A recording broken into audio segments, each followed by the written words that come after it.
بسم اللہ الرحمن الرحیم۔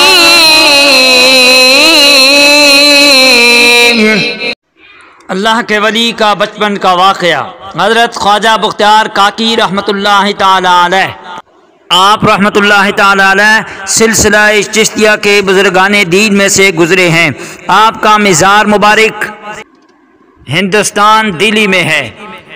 آپ اللہ تعالیٰ کے ایسے ولی گزرے ہیں کہ جب آپ کے بولنے کی عمر ہوئی، تھوڑا پڑھنے کے لکھنے کے قابل ہوئے، تو آپ کی والدہ نے ایک پڑھانے والے کے پاس آپ کو بھیجا، اور وہاں پر آپ کو جب لایا گیا تو آپ سے کہا گیا کہ بیٹا پڑھیے، اور آپ کو جب بسم اللہ شریف کے بعد قاعدے کا سبق پڑھانا شروع کرنا چاہا تو آپ نے بسم اللہ شریف پڑھنے کے ساتھ ہی پہلا پارہ زبانی پڑھ کر سنا دیا۔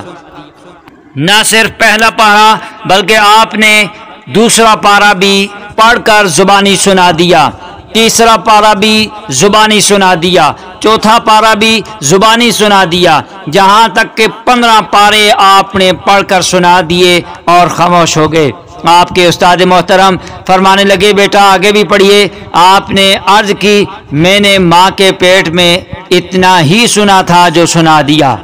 سبحان اللہ، اللہ کے کلام کو جب ماں کے پیٹ میں بچہ سنتا ہے تو اس کے اوپر اتنا اثر ہوتا ہے۔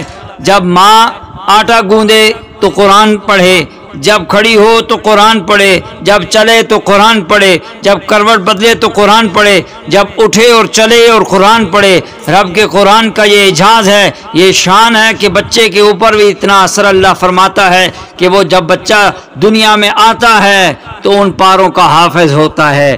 یہ اللہ کے قرآن کی شان ہے، اس لیے اللہ تعالیٰ نے اس کی حفاظت کا ذمہ خود اپنے ذمہ لیا، اسی لیے یہ شان سامنے آتی ہے۔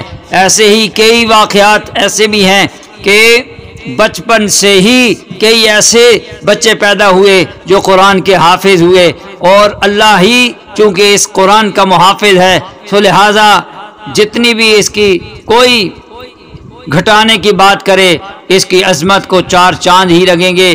وہ خود گھٹانے والے گھٹتے چلے جائیں گے، مٹتے چلے جائیں گے۔